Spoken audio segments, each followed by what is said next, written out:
नमस्कार दोस्तों, स्वागत है आप सभी का सीजीपीएससी नॉलेज हब के इस यूट्यूब चैनल पर, जहां पर हम current affairs of the week का जो 22 से 29 मई का सेशन है वो यूट्यूब पर आज लेकर आए हैं। अगर आप चैनल पे नए होंगे तो सब्सक्राइब कर दीजिएगा, पसंद आएगा तो वीडियो लाइक शेयर कर दीजिएगा और कॉमेंट करके भी आप अपना रिव्यू दे सकते हैं। चूंकि करंट अफेयर आपके हर एग्जाम में इंपॉर्टेंट होते हैं और इस वीक जो है ऐसे बहुत सी घटनाएं हुई हैं जो छत्तीसगढ़ से आपको पूछी जा सकती हैं और आपको जाननी भी चाहिए, तो इस पर हम पूरा तरीके से बात करेंगे। तो चलिए हमारा जो सेशन है स्टार्ट करते हैं। हमारा पहला जो खबर है वो बहुत इंपॉर्टेंट है, जो गोंडवाना मरीन फॉसिल पार्क से रिलेटेड है। अगर आप फॉसिल पार्क के बारे में पहले भी सुने होंगे तो आपका हसदेव के तट पर ये हसदेव और हसिया नदी जो है उसके संगम पर मनिंद्रगढ़ पे फॉसिल पार्क स्थापित किया जा रहा था। तो राज्य में जो है ये पहला बोल सकते हो आप समुद्री फॉसिल पार्क है। काम जो है इस पे जून में शुरू होगा। इसको नाम दिया गया है गोंडवाना मरीन फॉसिल पार्क। मुख्यमंत्री जी ने जो है जैव विविधता दिवस जब थी, अंतर्राष्ट्रीय जैव विविधता दिवस, उसके अवसर पर जो है कार्यक्रम रख के इसकी घोषणा की है। ये जो पार्क है कोरिया जिले के मनिंद्रगढ़ शहर में हसदेव नदी के तट पे बनेगा, जो पहला पार्क होगा हमारे प्रदेश का। यहाँ पे 25 करोड़ जो साल पुराना जो है यहाँ पे समुद्री फॉसिल भी मिला हुआ है। इसके अलावा अगर आप जानते नहीं होंगे तो ध्यान दीजिएगा, फॉसिल क्या होते हैं। फॉसिल यानी मरीन फॉसिल जिसको आप बोल सकते हैं, पहले हमारी जो पृथ्वी थी उसमें समुद्र था, ज्यादातर पानी पानी था। तो जब समुद्र में कुछ जीव जंतु रहते थे, लेकिन जब समुद्र एक अलग थल में परिवर्तित होता गया तो कुछ जो जीव जंतु थे वो जमीन पर धरती पे ऐसे ही जस के तस दबे रह गए और एक फॉसिल के रूप में या पत्थरों के मध्य जो दबकर एक फॉसिल के जैसे मतलब एक प्रकार से यथावत वो रह गए, जिनको हम क्या नाम दे दिए, फॉसिल। तो ये ध्यान रखिएगा। और ये आपको फॉसिल से हमको पता क्या चलता है कि पृथ्वी पर परिवर्तन किस प्रकार से हुए हैं, क्योंकि कई करोड़ों वर्ष दबा आपको एक फॉसिल मिलता है जिससे आप ये जान पाओगे कि जो जंतु है उस समय कैसा दिखता था। तो काफी ज्यादा रिसर्च में हेल्प करेगा। साहनी इंस्टीट्यूट ने भी पहले इस पर काम किया है। तो गोंडवाना मरीन फॉसिल के बारे में हो सकता है क्वेश्चन आपको उठा दे, क्योंकि बार बार ये चर्चा का विषय रहा है। उसके अलावा देश में ऐसे 4 जगह है जहां पे आपको ऐसे जीवाश्म देखने को मिल सकते हैं, जिसमें है आपका सुबांसुरी जो अरुणाचल प्रदेश का जगह है, राजहरा जो झारखंड का है, दार्जिलिंग जो पश्चिम बंगाल का है और खेमगांव जो सिक्किम का है। तो इसको बिल्कुल ध्यान रखिएगा। ऐसे ही बहुत सारे आपको आगे भी करंट अफेयर की बहुत सारी इंपॉर्टेंट चीजें मिलने वाली हैं। अब आपको ही पूछ दिया गोंडवाना मरीन फॉसिल पार्क कहाँ स्थापित किया जाएगा। चूंकि भले ही मनिंद्रगढ़ नया जिला बनेगा ऐसा कहा गया है, लेकिन अभी तक बना नहीं है पूरी तरीके से। तो कोरिया जिले का मनिंद्रगढ़ शहर लोगे आप। आगे चल के अगर आपको पूछा तब आप मनिंद्रगढ़ जिले में या मनिंद्रगढ़ सिटी में ध्यान दोगे। और हसदेव के साथ साथ हसिया नदी को भी ध्यान रखिएगा। और उसके अलावा एक चीज और याद रखिएगा, जो आपका हसदेव नदी है कोरिया से उद्गम होकर अब ये जो है महानदी में मिलती है। चूंकि जाके तो ये जांजगीर चांपा तक पूरा प्रवाह क्षेत्र आपको दिखेगा। ज्यादातर एरिया कोरबा वाला जो कवर करता है आपको पूरा दिखेगा, हसदेव बांगो बांध वगैरह जो भी चीजें हैं आपको दिखेगा। तो हो सकता है मरीन फॉसिल पार्क ज्यादा हाईलाइटेड है तो आपको हसदेव से रिलेटेड जो एक्स्ट्रा पॉइंट है उसको आपको पूछ सकता है। तो बिल्कुल आप उसमें पढ़ के रखिएगा, आपको ये काम आएगा बिल्कुल ही। चलिए नेक्स्ट हम लोग ध्यान देते हैं और चीजों पे, जिसमें है बॉटनिकल गार्डन के बारे में। बॉटनिकल गार्डन यानी कि जो आपका जंगल सफारी में है, यहाँ पे कैक्टस पार्क बनाए जाने की बात की जा रही है। कैक्टस पार्क में कैक्टस यहाँ पे लगाए जाएंगे, नागफनी जिसको आप बोलते हो। पहले तो खुले में उगने वाले कैक्टस लगाए जाएंगे, फिर धीरे धीरे इसमें पॉली हाउस और ग्रीन हाउस वाले कैक्टस भी लगाए जाएंगे। लगभग 4.5 एकड़ में ये पार्क बनाया जाएगा, जिसके लिए टीलों का चयन किया गया। टीला मतलब जहाँ पे मिट्टी के ढेर वगैरह पाए जाते हैं। कैक्टस पार्क के अलावा यहाँ पे बांस और फाइकस पाम की जो प्रजाति है वो भी लगाए जाएंगे, जिसमें कहा गया है कि 10 एकड़ में बांस पूरा लगाया जाएगा, जिसमें 60 प्रजाति की बांस तो केरल के वायनाड नर्सरी से ही मंगवाया गया है। उसके अलावा असम, त्रिपुरा, मेघालय वाले एरिया से भी कुछ बांस यहाँ पे लाए गए हैं। और बांस आप जानते होंगे काफी इंपॉर्टेंट ये भी प्लांट है हमारा, जिसको बम्बू कहा जाता है। आपको पता होगा, आपका कागज वगैरह बनाने के लिए इसका प्रयोग किया जाता है। हर कोई इतना बात जो है लगभग बचपन से ही सुने होते हैं, अगर नहीं सुने हो तो पढ़े जरूर रहते हो कहीं ना कहीं। तो बिल्कुल जंगल सफारी में स्थापित किया जाएगा। आपसे पूछ सकता है कहां पे स्थापित किया गया है, जंगल सफारी में। जब जितने डिटेल में यहाँ पे हम बता रहे हैं, आपको हमारे ऐप में भी इसका आपको पीडीएफ मिल जाएगा बहुत जल्द ही। तो आप इसके लिए हमारा जो सीजीपीएससी नॉलेज हब का ऐप का जो प्ले स्टोर है उससे आप डाउनलोड कर सकते हैं। उस पर आप बहुत सारे करंट अफेयर वगैरह पढ़ सकते हैं, टेस्ट दिला सकते हैं। बिल्कुल आपको लिंक मिल जाएगा इसका। चलिए 5 एकड़ में इसी में आप ध्यान रखिएगा 50 तरह के फाइकस भी लगेंगे। फाइकस एक ग्रुप होता है जिसमें अलग अलग प्रकार के प्लांट जो है आते हैं। उसके अलावा इसमें नीम, पीपल, बरगद, डूमर के जो वृक्ष लगाए जाएंगे। लगभग सभी इंपॉर्टेंट मेडिसिनल भी होते हैं और आपका व्यावसायिक महत्व के भी हो जाते हैं, जैसे सल्फी, खजूर, नारियल, ताड़, छीन, इस सभी से पेय वगैरह भी निकलता है और काफी ज्यादा महत्वपूर्ण है व्यवसाय की दृष्टि से। तो ऐसी प्रजातियों को भी यहाँ पे आपका जो नया रायपुर जंगल सफारी है वहां पे लगाया जाएगा। उसके अलावा बारिश में आप यहाँ पे तालाब में बोटिंग कर सको, ऐसी सुविधा भी आपको दी जाएगी, तो इसको ध्यान रखिएगा। चलिए नेक्स्ट पे चलते हैं या नेक्स्ट करंट अफेयर पे चलते हैं। अगर आपको पसंद आ रहा होगा तो बिल्कुल लाइक कर दीजिएगा। हम इसको फास्ट मोड में इसलिए बना रहे हैं क्योंकि आपको जानना जरूरी है और एकदम डिटेल में आपको पढ़ना है, तो बिल्कुल उसको आप डाउनलोड करिए, वहां पे आपको बहुत जल्दी मिल जाएगा। आते हैं हमारा जो नेक्स्ट है दंतेवाड़ा नेक्स्ट, यानी कि डेनेक्स। डेनेक्स की नई यूनिट कटे कल्याण में शुरू की गई है। कटे कल्याण दंतेवाड़ा का एक इंडस्ट्रियल एरिया है। डेनेक्स जो है टेक्सटाइल से संबंधित है। अगर दंतेवाड़ा के बारे में जानते होंगे आप, तो दंतेवाड़ा अपने आप में टेक्सटाइल यूनिट के लिए काफी ज्यादा मशहूर है और देश भर में इसके बारे में जाना जाता है। तो इसी से डेनेक्स बना है दंतेवाड़ा नेक्स्ट। ध्यान रखिएगा, डेनेक्स का जो शॉर्ट है दंतेवाड़ा का नेक्स्ट का जो शॉर्ट है वो डेनेक्स है, ये याद रखिएगा। आपको पूछ सकता है इसका यूनिट कहाँ शुरू किया गया है। याद रखिएगा ये इसमें जो है 100 महिलाएं जो है गवर्नमेंट्स बनाएंगी। डेनेक्स के 5 यूनिट जो है छिंदनार का जो है यहाँ पे एमओयू भी किया गया है। एमओयू होता है इसमें मेमोरेंडम ऑफ अंडरस्टैंडिंग ये होता है। तो डेनेक्स एफपीओ और एक्सपोर्ट हाउस जो तिरुपुर है, तिरुपुर मतलब आपका तमिलनाडु वाला, तो जो तमिलनाडु के कोयम्बटूर में है, ये होयसल की सबसे बड़ी जो है यूनिट में से एक है, ये जो टेक्सटाइल इंडस्ट्रीज की है। तो इनमें आपस में जो है क्या किया गया है, एक एमओयू किया गया है ताकि ये आपस में काम कर सके, ये बिल्कुल ध्यान रखेंगे। नेक्स्ट दंतेवाड़ा का ही हमारा करंट अफेयर था जो दंतेश्वरी माता से रिलेटेड था। हो सकता है ये भी आपको क्वेश्चन में पूछ दे। 11 किलोमीटर की लंबी चुनरी या 11,000 मीटर की लंबी चुनरी दंतेश्वरी माता को अर्पित की गई है। याद रखिएगा, Guinness book of world record में इसको दर्ज किया गया है। 300 महिलाओं ने 10 दिन की मेहनत के बाद इसको बनाया है और ये पूरा याद रखेंगे, इसको पूरा मंदिर प्रांगण में जो है इसको पूरा भ्रमण कराने के बाद, अलग अलग क्षेत्रों में भ्रमण करवाने के बाद जो है चढ़ाया गया है। जो काफी सारे जो मंत्री हैं, विधायक हैं, ये इस मौके पर बिल्कुल गए हुए थे। तो आपसे इसका या तो इसकी लंबाई पूछ सकती है या ऐसा पूछ सकता है कौन से मंदिर में चढ़ाया गया है, या कोई भी चीजें जो है आपको इसमें से उठा सकता है क्वेश्चन। अगर ये नहीं उठाया तो बिल्कुल काकतीय वंश पढ़ लीजिएगा, क्योंकि दंतेश्वरी माता से रिलेटेड जो चीजें हैं वो काकतीय वंश से रिलेटेड है। तो बिल्कुल आपका वहां से पूरा काकतीय का जो हिस्ट्री है वो पढ़ लीजिएगा। हो सकता है आपको काकतीय की हिस्ट्री से इसको जोड़ के पूछ दे, तो ये आपको ध्यान देने वाली चीजें होती है। आते हैं नेक्स्ट खबर पे। निमुच में प्रतियोगिता हुई है जो मार्शल आर्ट से संबंधित है। खिलाड़ियों के नाम काफी ज्यादातर आयोगों द्वारा पूछा जाता है, तो बिल्कुल उसमें ध्यान रखिएगा। निमुच में जो राष्ट्रीय मिक्स मार्शल आर्ट प्रतियोगिता हुई थी उसमें बस्तर की है पलक, जिनको गोल्ड मेडल मिला है। तो पलक जी, पलक नाग बस्तर से रिलेटेड है। कौन से खेल से रिलेटेड है, तो मार्शल आर्ट से। तो ये मिक्स मार्शल आर्ट प्रतियोगिता थी जिसमें गोल्ड मेडल हासिल किया है। 19 से 21 मई तक चला है मध्य प्रदेश के नीमुच में। उसके अलावा याद रखिएगा इनका जो चयन है वो एशियन चैंपियनशिप और वर्ल्ड चैंपियनशिप में भी हो चुका है मिक्स मार्शल आर्ट में, और मिक्स मार्शल आर्ट की एक खिलाड़ी हैं। तो 18 वर्ष की आयु वर्ग है जिसमें से इन्होंने जो है उपलब्धि हासिल की है, बिल्कुल ध्यान रखेंगे। उसके बाद नेक्स्ट खबर पे हमारा जो चलते हैं, JSPL Jindal steel private limited. तो जिंदल स्टील बनाता है, आपको पता होगा स्पंज आयरन की बहुत बड़ी कंपनी है जो रायगढ़ में है। रेल पहिए का निर्माण कार्य करेगी। तो एक अलग ही आप बोल सकते हैं एक यहाँ पे परिवर्तन आपको देखने को मिल रहा है इंफ्रास्ट्रक्चर सेक्टर पे, क्योंकि प्राइवेट क्षेत्र को यहाँ पे डाला जा रहा है। तो जिंदल स्टील एंड पावर जो है आपका इसका पूरा काम करने वाला है। कंपनी जो है रायगढ़ में अपना पूरा इस्पात संयंत्र जो है लगाई हुई है, आप जानते होंगे। जिंदल के बारे में कौन नहीं जानता, सभी जानते लगभग। तो ये पहला रेल पहिया निर्माण कारखाना स्थापित करने वाली है देश में। याद रखिएगा, ये ऐसी इस्पात कंपनी है जो प्राइवेट है, जो पहला रेल निर्माण का कारखाना स्थापित करेगी। और ये जो है ये जो हमारा आत्मनिर्भर भारत जो हम चला रहे हैं उसमें एक बहुत बड़ा कदम हो सकता है। कंपनी ने GIFLO और हंगरी के साथ जो है एक समझौता भी किया है, इसको भी ध्यान रखिएगा। हंगरी के साथ समझौता किया है इसके लिए। अगर हम थोड़ा सा प्रेस विज्ञप्ति की बात करें तो हमको ये पता चला है कि इस तकनीकी समझौते को जो है 27 मई 2022 को नई दिल्ली में हंगरी के दूतावास और फिक्की के तत्वावधान में संयुक्त रूप से आयोजित इंडिया हंगरी बिजनेस फोरम में हस्ताक्षर किया गया। हंगरी के साथ जो दूतावास है उसमें फिक्की ने इसमें हेल्प किया है। अब यहीं के साथ अगर आप में से किस जो है फिक्की के चेयरमैन का नाम अगर आप लोगों को पता होगा तो बिल्कुल कमेंट बॉक्स में डाल सकते हैं।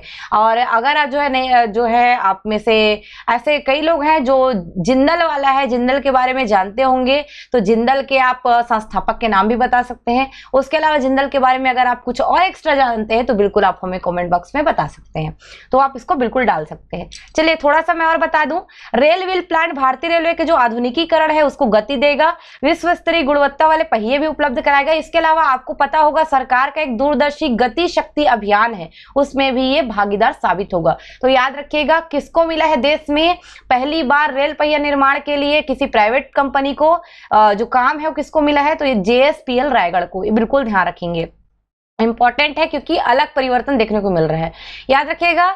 उसके अलावा हम जब ध्यान रखेंगे एक और है जो अवार्ड से रिलेटेड है, आत्मनिर्भर भारत समिट में छत्तीसगढ़ को डिजिटल गवर्नेंस के लिए एलेट्स इनोवेशन अवार्ड से सम्मानित किया गया है। इस अवार्ड का नाम याद रखिएगा, कौन सा अवार्ड मिला है डिजिटल गवर्नेंस के लिए, इलेट्स बोलते हैं ना, इलेट्स इनोवेशन अवार्ड, ये बिल्कुल ध्यान रखिएगा।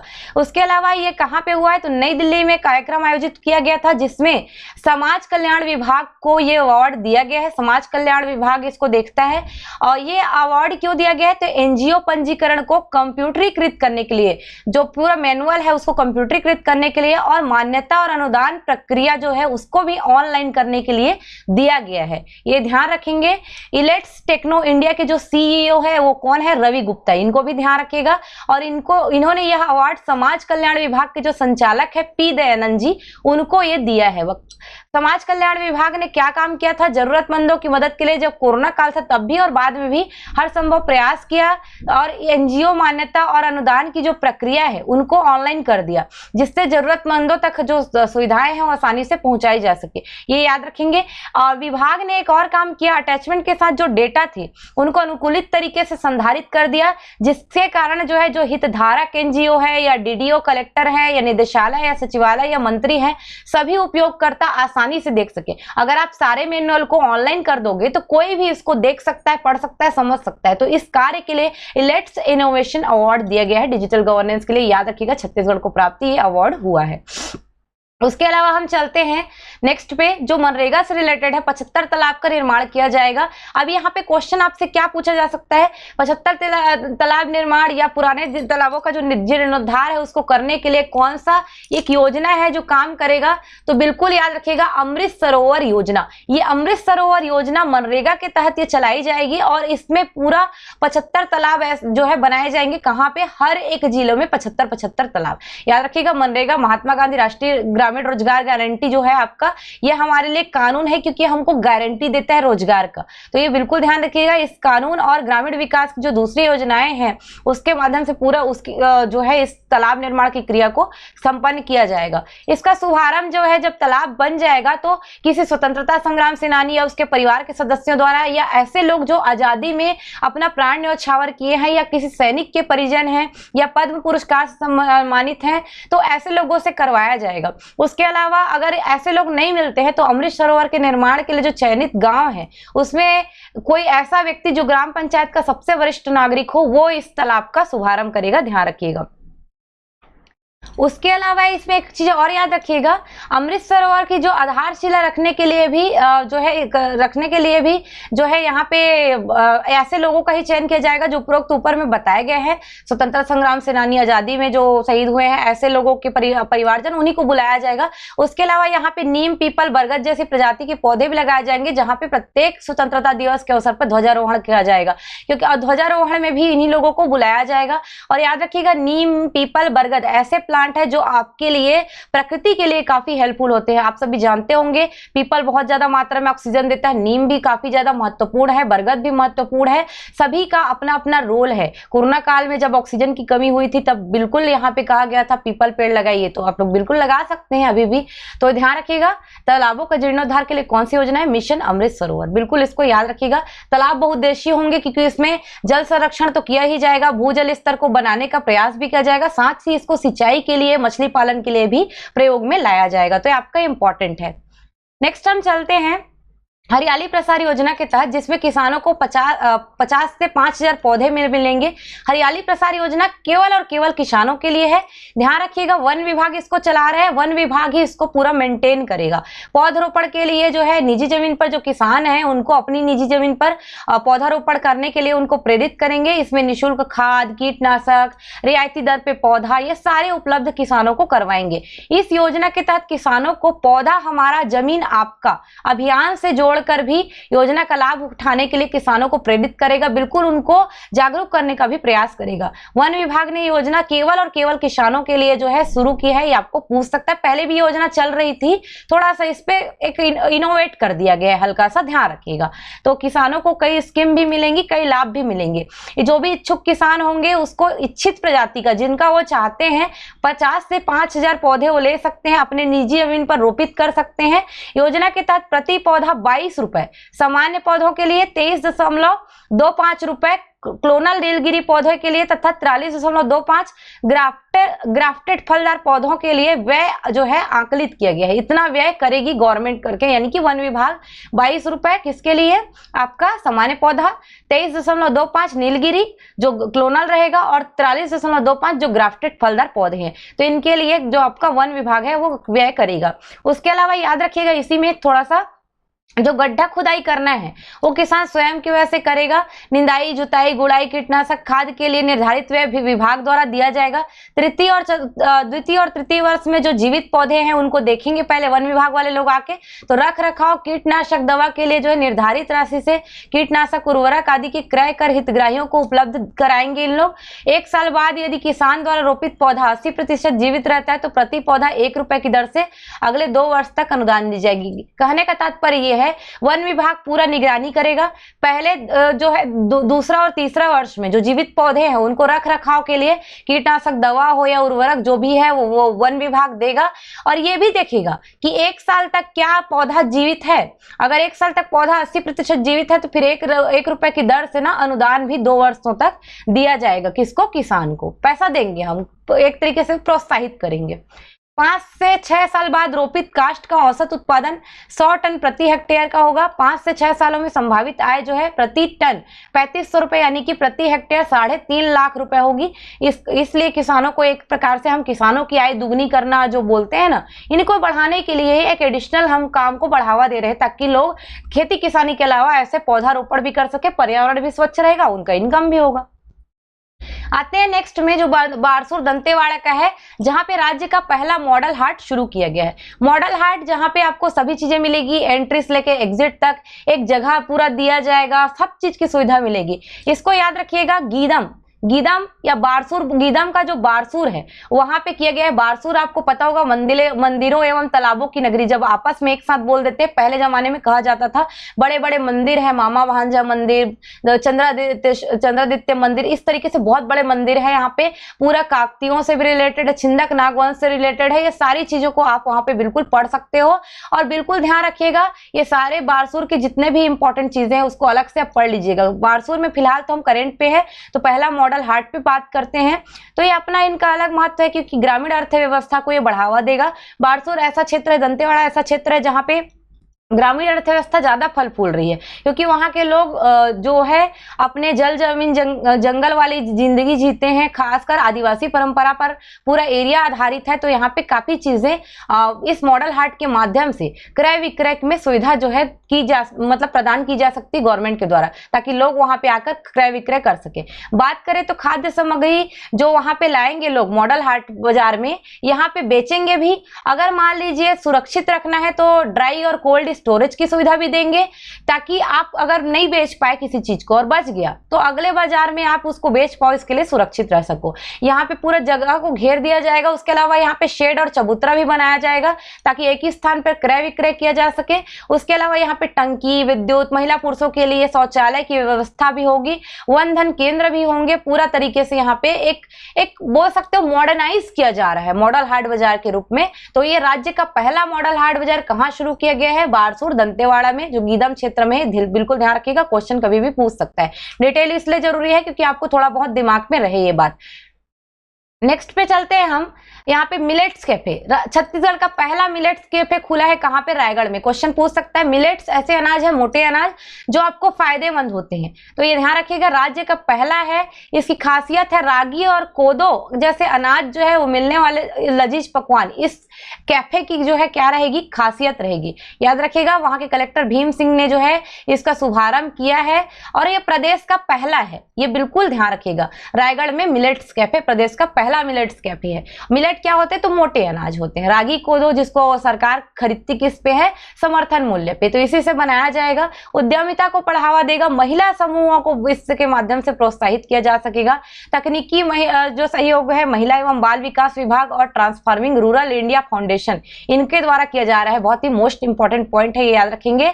और महिलाओं को जो है स्वरोजगार उद्यमिता जो है उनका बढ़ावा देने के लिए ये बिल्कुल मददगार साबित होगा, खास करके महिला स्व सहायता समूहों को। मिलेट्स का जो फायदा है वो मिलेट मिशन के दौरान ही देखा गया था। मिलेट मिशन ही शुरू किया गया था। काफी ज्यादा बीमारियों में या अलग तरीके से शरीर को फिट रखने में ये मिलेट्स या मोटे अनाज बहुत फायदेमंद होते हैं। आते हैं, एक मूवी है बैलाडीला जो कान फिल्म फेस्टिवल में गई है। छत्तीसगढ़ की मूवी है, पूछ सकता है क्योंकि पिछले बार भी पूछा गया था। भूलन कांदा भूलन मेज वाला जो था वो बहुत बार आया है, तो इसको भी देख लो। सूचना एवं प्रसारण मंत्री जो अनुराग ठाकुर है वो कान फिल्म फेस्टिवल गए हैं और इसमें जो है जाई धोतिया की जो असमी फिल्म है बाघजान, हमारे यहाँ के शैलेंद्र साहू की जो छत्तीसगढ़ी फिल्म है बैलाडीला, उसके अलावा हिंदी फिल्म है एक जगह अपनी, हर्षद नलवाड़ी की फॉलोअर और जयशंकर की जो कन्नड़ फिल्म है शिवम्मा, इनका प्रदर्शन किया जाएगा। तो हमारे यहाँ से कौन सी मूवी है? बैलाडीला, जिसके निर्देशक शैलेंद्र साहू जी हैं, याद रखिएगा। कान फिल्म फेस्टिवल में गई है। अंतरराष्ट्रीय फिल्म फेस्टिवल है ये कान फिल्म फेस्टिवल, कांस जिसको कहा जाता है। देखे होंगे ऐश्वर्या राय या दीपिका पादुकोण को जाते, तो वहां पे छत्तीसगढ़ की मूवी गई है, यह ध्यान रखेंगे। उसके अलावा हमारा नेक्स्ट है जो पॉइंट हमारा आते हैं थोड़ा सा दोरनापाल और जगरगुंडा जिसको तहसील की बात की गई है। कोंटा में मुख्यमंत्री भूपेश बघेल ने कुछ घोषणाएं की हैं जिसमें आपको मिलेगा उप तहसील जगरगुंडा को तहसील बनाने की घोषणा की गई है, तो कोंटा का है, ये याद रखेंगे। उप तहसील दोरनापाल है, उनको भी पूर्ण तहसील का दर्जा दे दिया गया है, ये ध्यान रखिएगा। उसके अलावा और भी बन रहे हैं नए नए, लेकिन नए नए पे आपको बिल्कुल फोकस करना है। ये आपका सुकमा में आएगा, जगरगुंडा और दोरनापाल दोनों ही। कोंटा ब्लॉक के जो बड़ा गांव और जगरगुंडा है इसमें विद्युत सब स्टेशन भी स्थापित किया जाएगा बोला है। कोंटा में 30 बिस्तर अस्पताल और 50 बिस्तर करने के लिए भी घोषणा की गई। जो पीएससी होते हैं उनको बढ़ा दिया गया, उनका जो कैपेसिटी है। सामुदायिक स्वास्थ्य केंद्र में भी डॉक्टर और स्टाफ का जो है निवास निर्माण किया जाएगा, ऐसा कहा गया है। दुब्बा कोट्टा में खेल मैदान निर्माण किया जाएगा। छत्तीसगढ़ की सीमा पर छत्तीसगढ़ द्वार का निर्माण किया जाएगा। तो ये सारी चीजें हैं, इसमें मोस्ट इंपॉर्टेंट ये दोनों हैं, इसको ध्यान रखिएगा, जगरगुंडा और दोरनापाल। ये आपको क्वेश्चन पूछ सकता है क्योंकि जगरगुंडा को घोषणा किया है, दोरनापाल को पूर्ण तहसील का दर्जा दिया है। उसके अलावा इर्राबोर भी जगह है जहां पे मिनी स्टेडियम बनाया जाएगा। तो कुछ घोषणाएं हैं जो आपके लिए इंपॉर्टेंट है। अगर मैं अभी भी बोल रही हूँ आपको, अगर ये चाहिए हार्ड कॉपी पे मतलब सॉफ्ट कॉपी पे ही मिलेगा, सॉरी, पर आपको डिटेल में चाहिए तो आप बिल्कुल सीजीपीएससी नॉलेज हब का ऐप डाउनलोड कर लीजिएगा, आपका काम बन जाएगा। डिटेल में जल्दी ही मिल जाएगा। मलेरिया मुक्त छत्तीसगढ़ का 6वां चरण का अभियान शुरू हो गया, ये भी इंपॉर्टेंट है। ऋतुराज रघुवंशी के मार्गदर्शन में ध्यान रखिएगा, ये मलेरिया मुक्त छत्तीसगढ़ अभियान शुरू किया गया है। अभियान 17 मई से प्रारंभ होकर 16 जून 2022 तक चलने वाला है। ये भी याद रखिएगा, ये नारायणपुर एरिया में ये चल रहा है ना, नारायणपुर जिले में ये चल रहा है, ध्यान देख के। सर्वे दल का गठन भी किया गया है, इसमें ध्यान रखिएगा। सर्वे दल में जो है पहला कार्यकर्ता एक पुरुष होगा और दूसरा कार्यकर्ता एक महिला स्वास्थ्यकर्ता होगी, ये ध्यान रखिएगा, जिसको मितानिन भी बोलते हो आप। तो सर्वे में पूरा रक्त जांच के साथ साथ जो भी रजिस्टर है उसको संधारित किया जाएगा। आरडी टेस्ट, इसमें कोड नंबर अंकित किया जाएगा। मलेरिया धनात्मक पाए गए जो रोगी है उनको दवा वगैरह भी दी जाएगी, ये सारे काम होंगे। नेल मार्किंग, ये सारे काम इसमें किया जाएगा। तो ये बिल्कुल इंपॉर्टेंट है, बिल्कुल ध्यान रखेंगे। राष्ट्रीय वेक्टर जनित जो रोग नियंत्रण कार्यक्रम के अंतर्गत जो है जिला रायपुर में छत्तीसगढ़ शासन के निर्देशानुसार मलेरिया मुक्त करने के लिए जिले कार्यक्रम में प्रथम चरण का आयोजन भी किया गया था, जो 15 जनवरी से 14 फरवरी 2020 तक हुआ था। इस अभियान को देखते हुए भी अब 5 चरणों में संचालन किया जा रहा है। तो फिलहाल ये नारायणपुर की बात चल रही है। शुरुआत 14 जो है आपका मतलब 15 जनवरी से जो 14 फरवरी 2020 है, जब रायपुर में किया गया, रायपुर में यह देखा गया कि काफी सक्सेस है, तब यहाँ पे जो है अलग अलग जिलों में, कभी दंतेवाड़ा में, कभी बस्तर में इस तरीके से किया जा रहा है। अभी फिलहाल हम नारायणपुर की बात कर रहे हैं, जहां 17 मई से 16 जून 2022 तक ये मलेरिया मुक्त छत्तीसगढ़ का अभियान जो 6वां चरण है वो शुरू किया जाएगा। तो बिल्कुल इसको ध्यान रखेंगे। तो ये कुछ न्यूज थे जो करंट अफेयर की दृष्टि से इंपॉर्टेंट है। काफी टाइम बाद मैंने ये वीडियो बनाया है, तो आई होप आप लोग को पसंद आया होगा। और बिल्कुल आप इसका डिटेल चाहते हैं तो ऐप डाउनलोड कर लीजिए, वहां पे मैं जो है इसको दे दूंगी। तो पसंद आएगा तो लाइक शेयर सब्सक्राइब कर दीजिएगा। धन्यवाद। जय जोहार, जय छत्तीसगढ़।